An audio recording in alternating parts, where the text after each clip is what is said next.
Depuis le sommet de Rio, nous avons connu les 10 années les plus chaudes de l'humanité. Rappelez-vous la tempête de l'hiver 99, la canicule de l'été 2003, l'ouragan Katrina. Dans 15 ans, que répondrez-vous à vos enfants quand ils vous demanderont « Tu savais? Tu n'as rien fait? Pourquoi ?» On ne fera pas d'écologie sans les écologistes. Je suis la candidate des Verts, des écologistes. J'ai 48 ans, je suis maman de 2 filles, mais ce n'est pas en tant que femme que je me présente aux élections présidentielles. Je suis médecin, j'ai été militante syndicale, militante associative, militante politique au sein des Verts. Je suis élue de Seine-Saint-Denis, j'ai été ministre. Je veux à chaque instant concilier l'action sur le terrain et le changement des politiques. Depuis 20 ans, l'écologie, c'est vraiment toute ma vie. Depuis 50 ans, j'ai vu le climat changer. Les hivers sont plus doux, les étés beaucoup plus chauds. Les effets du changement climatique sont déjà là et les problèmes énergétiques ne font qu'augmenter. Si on ne fait rien, la situation sera encore plus dramatique pour nos enfants. La révolution écologique peut-elle vraiment changer quelque chose ? Vous avez raison, madame, le climat de la Terre est en train de changer. Les scientifiques nous ont alertés il y a quelques années. Nous savons aujourd'hui, avec la multiplication des cyclones, des canicules, des sécheresses et cet hiver anormalement doux que nous venons de vivre, qu'ils avaient raison. Il y a quelques années, nous avons dû éliminer les substances qui dégradent la couche d'ozone. Le défi concernait quelques milliers d'industriels. En quelques années, ils ont réussi. Aujourd'hui, le chantier est d'une autre ampleur. 6 milliards d'êtres humains vont devoir changer toutes leurs habitudes dans tous les domaines de leur vie pour se déplacer, pour se loger, pour se soigner, pour produire leur alimentation. En matière de transport, il nous faudra évidemment développer l'usage des transports collectifs pour les personnes et le transport ferroviaire et maritime des marchandises.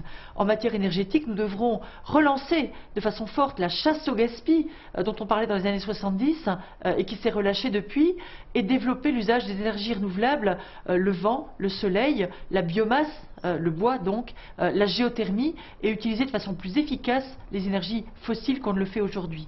En matière de logement, nous devrons isoler tous les logements et utiliser des matériaux qui permettent de réduire les consommations d'énergie. En matière agricole, nous devrons réduire l'usage des pesticides et de l'énergie dans une agriculture qui est bien trop intensive. L'enjeu, il est simple, non pas des petites mesures à la marge, mais diviser par 4 les émissions de gaz à effet de serre, avec à la clé, et c'est la bonne nouvelle, de très nombreux emplois qui ont en commun une caractéristique: ils sont qualifiés, ils sont bien répartis sur notre territoire et ils ne sont pas délocalisables. Et puis une autre bonne nouvelle, dans l'écrasante majorité des cas, ça permet de faire baisser la facture des usagers. C'est ce qu'on attend aussi, non ? Ça fait 40 ans qu'on nous dit que les voitures c'est la liberté. Effectivement, tout est fait pour la voiture et les automobilistes. Vous nous parlez de révolution écologique, mais on va se déplacer comment ? La voiture, c'est la liberté. Sans doute, si on considère qu'on est libre effectivement de passer des heures chaque jour dans les embouteillages, mais il faut en être conscient, beaucoup de personnes n'ont pas de voiture du tout.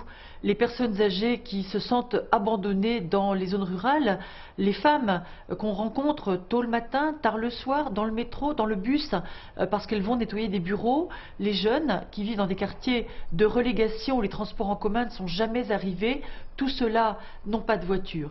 Et puis, qu'est-ce que la liberté pour les marchandises qui circulent à travers l'Europe dans tous les sens, au risque de démanteler les agricultures paysannes et l'économie de proximité. Beaucoup de personnes ont le sentiment de ne pas avoir le choix, pourtant nous savons très bien ce qu'il faudrait faire. D'abord, arrêter les bêtises, arrêter de construire à grands frais de nouvelles autoroutes. Notre réseau routier est déjà excellent. Nous devons développer le transport ferroviaire des marchandises, remettre le contenu des camions sur des plateformes ferroviaires, comme l'ont fait déjà depuis des années l'Allemagne, la Suisse ou l'Autriche. Nous devons également développer le transport public pour les personnes, des transports réguliers, sûrs, pas cher, desservant bien tous les quartiers et toutes les zones rurales.